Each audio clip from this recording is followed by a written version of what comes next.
You ever get that rush of excitement for a new hobby? You buy the guitar, download the language app, get the yoga mat, you are all in. But then, a few weeks later, that passion's just gone. And that guitar, it's sitting in a corner collecting dust. It's a story we all know, right? Today, we're going to figure out why this happens. Look, it is so easy to blame yourself, to think, I just don't have enough willpower. But what if it's not a personal failure at all? What if this is a predictable pattern, something actually hardwired into our brains? That's what we're going to explore, the real brain science behind this cycle. So first, let's just admit it. This is super common. This whole cycle of starting with a huge burst of energy only to just stop.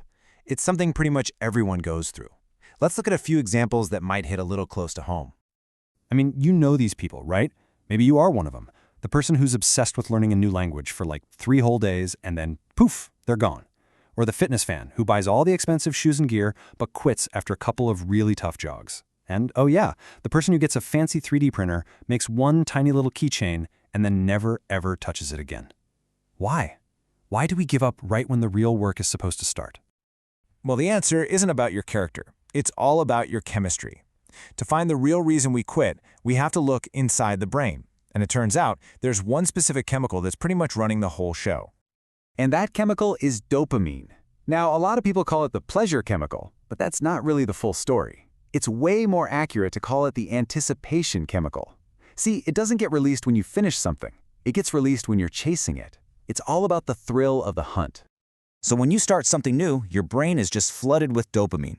Every first step, every new discovery feels incredible, super rewarding. But then, you hit the grind. The work gets repetitive. It's not new anymore. And that amazing dopamine rush, it just fades away. Your brain loved the idea of learning, but it's not so crazy about the boring, repetitive practice that it takes to actually get good. This really just says it all, doesn't it? Finding and unfolding a treasure map is an unbelievable thrill. That's your dopamine of anticipation right there. But the hours and hours of tedious, boring digging in the dirt? Yeah, not so much. Once the excitement of the map is gone, it's really tempting to just go find a new map. Okay, so our brains have this natural tendency. But here's the twist. Our modern world, our digital life, is built to make this problem 100 times worse. It's like pouring gasoline on our brain's little novelty-seeking fire. This little loop explains the modern trap perfectly. You see a cool video on TikTok about making sourdough. You get a little dopamine hit just from the idea. Then you post a picture of your new bag of flour, your new journey, and you get some likes, which feels like you've already done something. But when the practice gets boring and sticky, you just go back online to find a new hobby to get excited about. I mean, our world is basically designed for this trap. You've got an endless supply of new hobbies to discover online. You get this illusion of progress from social media likes before you've even put in any real work, and starting something new, it's literally just a click away. It's the perfect storm for starting, but a terrible one for finishing. So, what's the big deal, right? Who cares about a few unfinished projects? Well, the cost is actually a lot bigger than a dusty guitar. It starts to affect how you see yourself. Every single time we quit something, we're quietly teaching ourselves a really negative lesson. It builds this cycle of self-doubt. You start to believe deep down that you're just a quitter, and that belief, it can lower your confidence in every part of your life, not just your hobbies. And then there's the other cost. We become collectors of beginnings. We end up knowing a tiny, shallow bit about a lot of different things, but we never push through that hard middle part to get to actual mastery. That deep, real satisfaction that comes from being truly good at something, it stays just out of reach. So just for a second, think about it. What's that one project sitting in the corner or in the back of your mind? Now, the crucial thing here isn't to feel guilty about it.